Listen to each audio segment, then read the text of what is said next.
शिव गुरु आज के हाजिरिया बेला पतैया पर लिख दीना।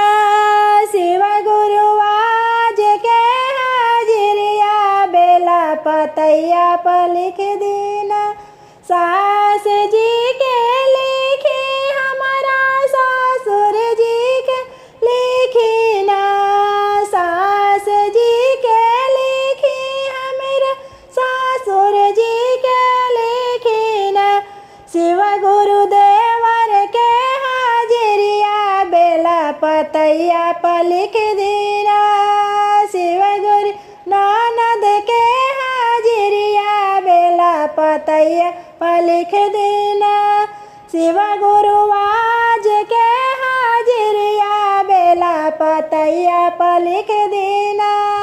शिव गुरु आज के हाजिरिया बेला पतैया पर लिख देना। जेठ जी के लिखी हमरा जेठानी जी के लिखी ना। जेठ जी के लिखी हमरा जेठानी जी के लिखी ना। शिव गुरु गौआ हो जावरिया बेला पतैया पर लिख देना। शिव गुरु गौआ हो जावरिया बेला पतैया पर लिख देना।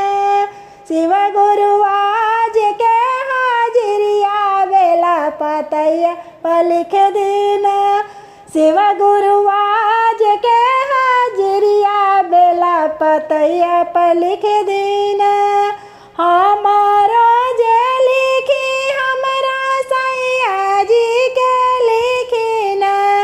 हमारा के लिखी हमरा सैया जी के लिखी ना।